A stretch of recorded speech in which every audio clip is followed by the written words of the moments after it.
numesc Amalia Bellantoni, sunt manager la ristorantul Belli Siciliani. Domenico Bellantoni, mi occupo dei Belli Siciliani come chef. Sicilia este patria, este țara mamă și atunci am dorit să reproducem în miniatură sau într-un loc mai restrâns ambientul sicilian. Pe lângă ingredientele pe care le-am adus ca să putem să reproducem întocmai mâncarea pe care o avem.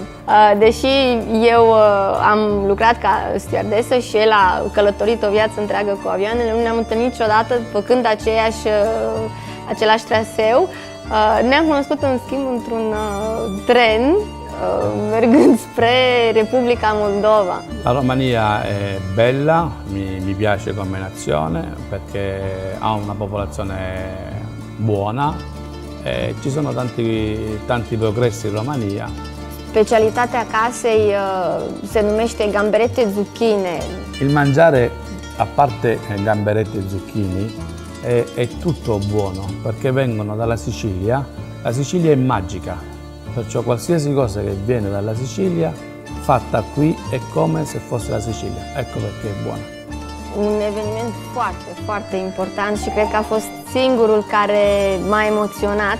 A fost anul trecut când am fost premiați de către regiunea siciliană și când am fost acolo și n-am știut că voi fi și eu premiată, m-au chemat și pe mine, au spus și numele meu și eu m-am dus aproape plângând, spunându-le, dar eu nu sunt de origine siciliană, adică sunt pur și simplu româncă și mi-au spus nu, pentru noi e siciliană, este siciliancă adoptată, pentru că ai depus eforturi foarte mari și rezultatele sunt mai mult decât așteptate.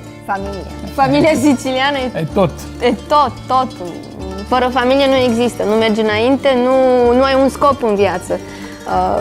Pentru noi familia, noi n-am existat fără familie. Ora facciamo la pasta alla norma, mettiamo il pomodoro fresco in ebollizione, dopodiché mettiamo un po' di olio nella padella e alla fine mettiamo le melenzane tagliate a dadini, come ben vedete, che sono un pochettino più grossi del normale.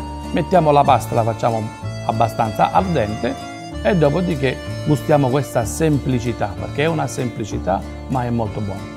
Questa è la pasta alla norma, molto semplice, la semplicità perché deve avere molto gusto. Buon appetito!